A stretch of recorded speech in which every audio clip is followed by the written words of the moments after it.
dari 30 kakak tadi, ini kan warga di apa? Ya, daerah apa? Tubleo. Awalnya asalnya Bila. Ya, biasanya Desa Bila, Kampung Tubleo. Ya. Islamnya alhamdulillah info dari 30 kakak. 30 kakak. Dari 30 kakak itu yang memang ke masjid jiwa ada 70. Yang ke masjid itu paling cuma 5 kakak. 5 kakak. Jadi wajar. Kenapa mereka bisa nggak ke masjid? Apa tidur di kebun? Oh, jadi nggak pulang. Karena pekerjaan pokok mereka di kebun, jaga di sapi, jaga di sawah. Oh, itu yang sawah punya mereka apa? Punya mereka, jaga sawah. Siapa tahu sapi masuk. Oh, tahu gitu. airnya dan dikasih masuk, kan mereka sini kalau punya hasilnya bagus, mereka mulai halang-halang airnya untuk masuk ke kecamatan. Ada begitu. Oh, ini orang ini punya, jadi kita kasih halang air supaya dia nggak bisa dapat hasil. Ya intinya dari 30 kakak tadi sangat miris gitu ya. Cuma 5 kakak yang suka ke masjid. Itu pun kadang kalau Jumatan tuh tadi sampai cuma 5 sampai 7 orang aja. Padahal masjid di belakang saya nih udah dibangun nih. Tuh. Nah, itu udah dibangun, tapi ya kondisi masyarakat masih belum kuat ya keislamannya. Karena mungkin benturan juga sama tetangga sebelah itu ya, benturan dalam akidah, saling menguatkan. Berarti rawan akidah juga sini. Iya. Rawan akidah. Kalau dai memang perlu banget kalau ada dai ya. Ada dai tapi tidak bisa bertahan Pak Ustadz. Kenapa tuh? Karena mungkin jauh dari kota atau bagaimana, atau mungkin karena terbiasa di tempat yang luas, aman. Akhirnya datang di sini paling tuh seperti kemarin Pak, ketemu dengan 3 bulan, 2 bulan sudah kabur pulang. Ini buat teman-teman Cita Quran Center nih, santri-santri, tolong antum jadi pejuang. Karena di daerah nih di sini khususnya di Timur Tengah Selatan, berada di Tubleo, Kampung Tubleo Bila. Ya, Bila. Itu kalau ada Desa Bila, ini kalau ada dai yang dikirim ke sini, itu kuatnya cuma 1 sampai 3 bulan maksimal. Lalu pergi lagi karena nggak kuat mentalnya gitu ya. Ya kondisi begini nih. Kondisi hutan gitu. Tapi mereka masyarakat di sini perlu ada dai. Perlu ada ustadz-ustadz yang bisa membimbing mereka. Jadi kalau mereka datang sholat pergi sholat gak kelihatan gitu ya, waktunya sholat zuhur cuma 1 atau 2 orang, atau Jumatan cuma 5 orang, karena tidak ada yang mengingatkan mereka, tidak ada dakwah kepada mereka. Ya akhirnya mereka ya dunia aja gitu. Pergi ke sawah nggak pulang, pergi kebun nggak pulang, daripada sawahnya terbengkalai gitu ya, hanya sekedar untuk sholat Jumat mendingan jaga sawah. Nah ini kan udah duniawi banget gitu.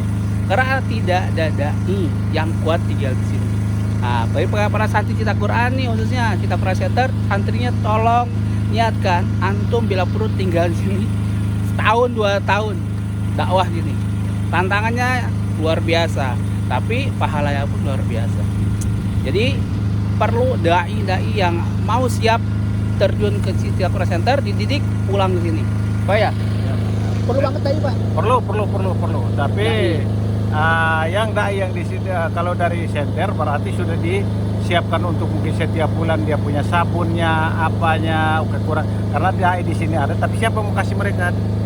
Di sini ada, tapi jaminan setiap bulan itu siapa? Oke, berarti yang membekali siapa? Seperti uang sabun, seperti Pak penjaga ini sudah punya istri, sudah punya anak. Terus kalau dia hanya di sini terus kekurangan sabun, garam, siapa kasih?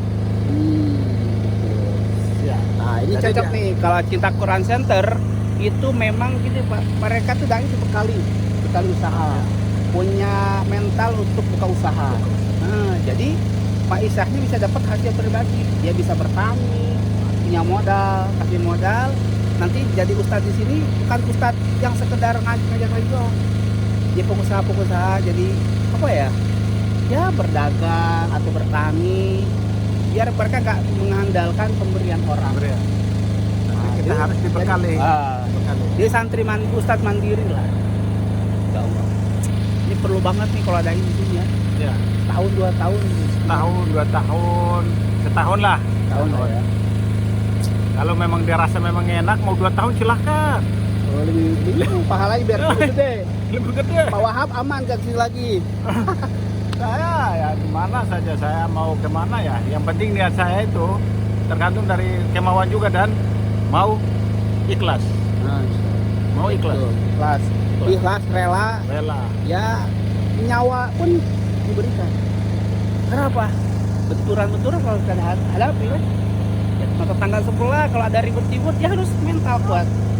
Nyawa beda penuh. Nah ini mental semua untuk Pak Santri kuat semuanya. Kita Quran Center maju terus ya. Dan kita cari dai orang sini.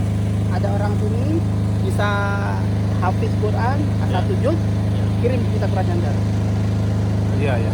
Kita kirim ke Quran Center, kita didik di sana, kita pulangkan Ya. dan bisa didain di sini.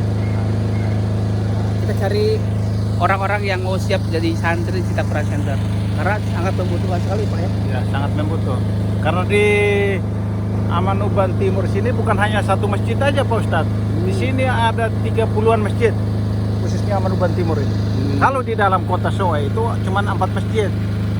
Masjid Pasar Bobuan, Masjid Raya, Masjid Polres, terus Masjid Pertokoan. 4 masjid aja dalam kota Soe. Dalam satu kabupaten dalam kota ini cuma 4 masjid.